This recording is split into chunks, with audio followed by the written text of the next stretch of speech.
رمضان المبارک کا مہینہ شروع ہو گیا اور کچھ وظائف کچھ دعائیں ایسی ہیں جو بڑی خاص ہیں جو ان دنوں میں لازمی پڑھنی چاہیے. ویسے تو بہت سارے اعمال ہیں انشاءاللہ بتاؤں گا میں, لیکن کچھ دعائیں ایسی ہیں جو نا ان دنوں میں لازمی پڑھنی چاہیے.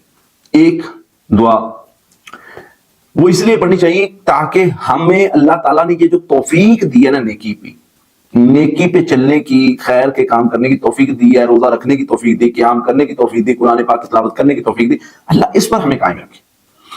اللہ کے نبی صلی اللہ علیہ وسلم نے صحابہ کو ایک دعا سکھائی, فرمایا یہ پڑھا کرو, یا مقلب القلوب ثبت قلبی علی دینک, اے دلوں کو مضبوط کرنے والے اللہ, میرے دل کو دین پر ثابت قدم رکھنا.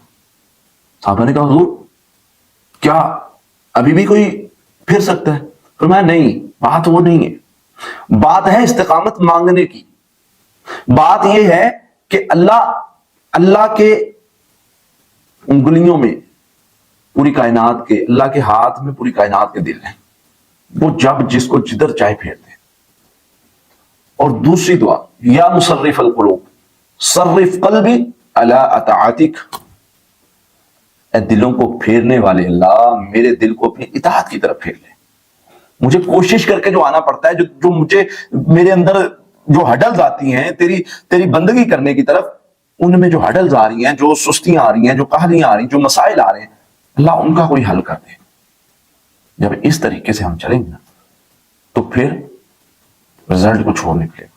اللہ سے جب ہم مانگیں گے اللہ میرے دل کو پھیر دے اپنی اطاعت کی طرف. یہ دعا جب ہم بار بار اللہ سے اس کی بندگی کی, عبادت کی دعا کرتے ہیں نا, اللہ ہمیں عبادت کی توفیق دے, ہمارے دل کو مضبوط کر دے, ہمارے دل کو پھیر دے اپنی اطاعت کی طرف.